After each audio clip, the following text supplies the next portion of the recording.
तो वो जी जाता है।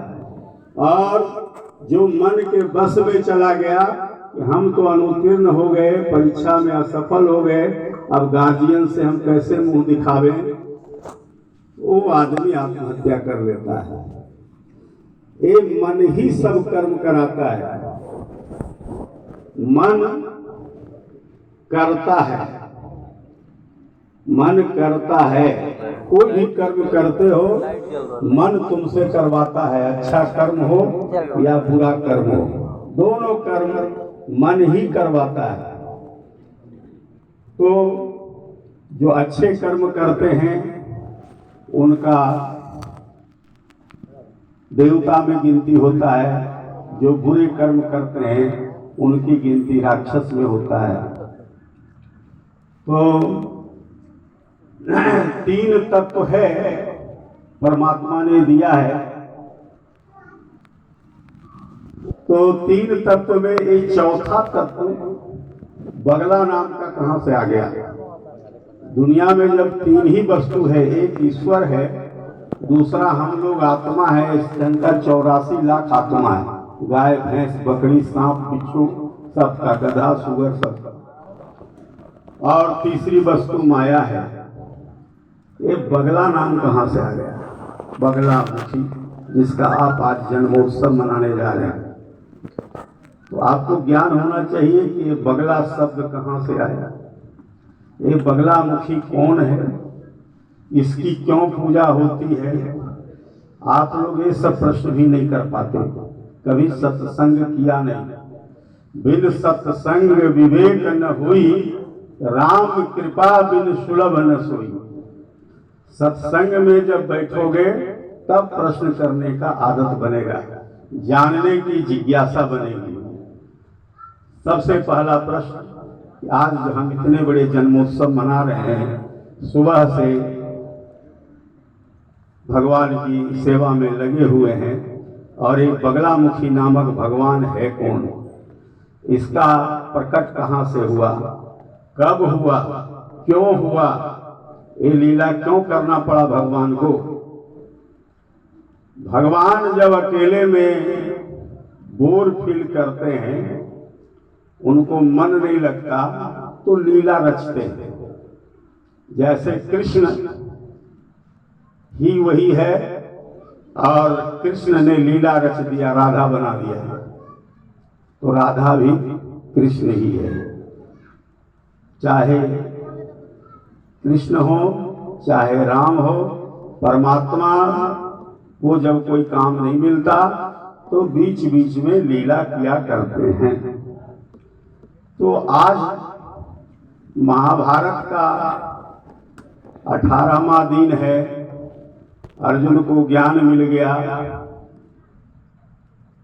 14 वर्ष का वनवास, 1 वर्ष का अज्ञातवास जो मिला।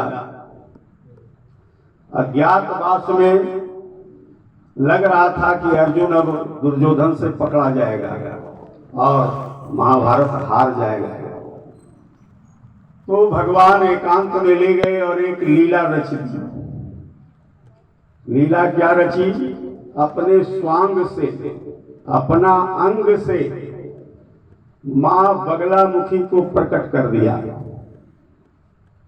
प्रेम से बोलो बगला माता की जय, पीताम्बरा मैया की जय। और समझा दिया कि अर्जुन, ये सत्कर्म विद्या है, इनकी उपासना करने से 6 काम बनेगा।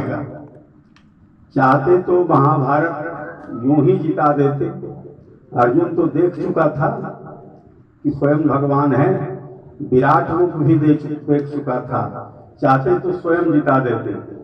लेकिन लीला की कि महाभारत हमने नहीं जिताया, महाभारत जिताने के लिए मां बगला की उपासना किया अर्जुन ने, पांडवों ने, तब महाभारत का रण जीता गया। तो आज ही के दिन भगवान श्री कृष्ण ने ध्यान लगाकर मां बगला को प्रकट कर दिया। प्रकट करने वाला स्थान का नाम है नलखेड़ा। कहाँ प्रकट किया?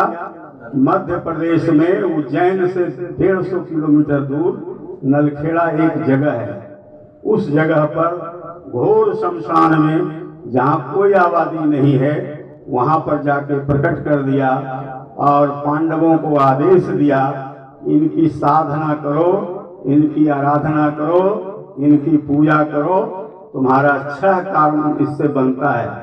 मारन, किसी को दुष्ट बुद्धि आ गया, अब दुर्योधन को दुष्ट बुद्धि आ गया, आधा का हिस्सेदार है और कह रहा है कि सुई के नोक के बराबर हिस्सा ले लेंगे। ये दुष्ट बुद्धि है, किसी का हिस्सा खा जाना, किसी को सताना, किसी को जान मार देना, ये सब दुष्ट बुद्धि है।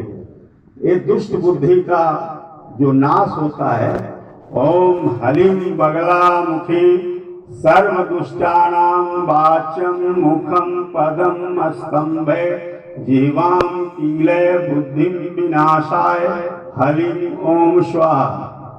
ये मंत्र है। हे बगला के मुख समान वाली देवी, मेरे प्रति जो दुष्ट विचार रखता है, जो दुष्ट विचार रखता है, उसके पैर में, उसके वचन में, उसके जिह्वा को पकड़ लो और कीलित करो ताकि उसकी बोलती बंद हो जाए और उसके मन में जो दुष्ट विचार है उसका नाश करके उसमें सद्बुद्धि भर दीजिए।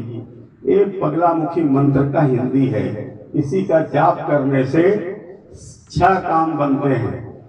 किसी की बुद्धि का मारण करना हो, दुष्ट बुद्धि का, किसी को वशीकरण करना हो, पति पत्नी में पटरी नहीं है, इस मंत्र का जाप करने से दोनों में पटरी 100%, 100 नहीं 1001% सफल है। बाप बेटा में नहीं बनता हो, पति पत्नी में नहीं बनता हो, अफसर अधिकारी से नहीं बनता हो, किसी से भी, किसी दुनिया में किसी को अपने बस में करना, वो वशीकरण कहलाता है। तो पहला मारण, दूसरा वशीकरण, तीसरा उच्चाटन, उजाड़ के फेंक देना, उसको जड़ समेत उन्मूलन कर देना। उच्चाटन, विद्वेषण, 2 आदमी के बीच में झगड़ा लगा देना, विद्वेषण। आकर्षण, अपने प्रति आकर्षण करना। सम्मोहन, और सभी के दिलों को मोह लेना। ये 6 काम इस माता से तुम्हारा होगा। पांडव, तुम लोग इनकी आराधना करो, इसी बगलामुखी तुमको जो है समर जिताएंगे और इन्हीं का आराधना करके पांडव लोग महाभारत जीता। प्रेम से बोलो बगला माता की जय। अब आप लोग प्रश्न कर सकते हैं। अब इतना प्रवचन हुआ, अब कुछ मन में विचार आया तो सोच के रखिए, है ना।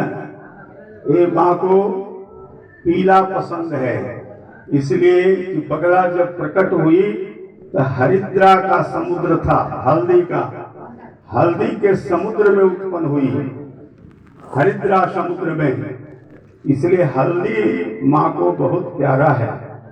साक्षात विष्णु है, विष्णु के अवतार हैं बगलामुखी, इसलिए इनको पीला पसंद है। पीला चूड़ी, पीला साड़ी, पीला साया, पीले रंग का पुष्प, पीले रंग का पुखराज, सब कुछ पीला, प्रसाद भी पीला, सब पीला पसंद है। माँ का 2 स्वरूप है, एक द्विभुजा है और एक 4 भुजा है। 2 तरह का बगलामुखी का शरीर दर्शाया गया है, देह दर्शाया गया है। 2 मुखी में एक मुख राक्षस का हाथ पकड़े हुए है और दूसरा हाथ से मुदगर का प्रहार कर रही है। एक हाथ से शत्रु का जीवा पकड़ी है। अगर आपका जीव कोई पकड़ ले कस करके तो आपकी बोलती बंद होगी कि ना, सबका बोलती बंद हो जाएगा। तो जो बहुत बोलने वाला है, लड़ाई झगड़ा करने वाला है, उस आदमी का नाम लेकर के अगर इसका जप कर दिया जाए तो वो आदमी झगड़ा नहीं करेगा, उसका बोलती बंद हो जाएगा।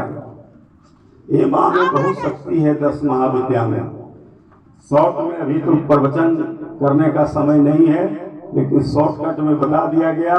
इसलिए माँ बगलामुखी का जन्मोत्सव है, प्रकटोत्सव है। आज के दिन प्रकट हुई थी। और अगर कुछ प्रश्न है तो पूछ लीजिए, फिर जागरण का कार्य शुरू होगा। जागरण कलाकार अपने अपने मंच पर आ जाएं और जो प्रश्न है एक बार सुरेंद्र जी आप माइक लेकर के सबसे पूछिए।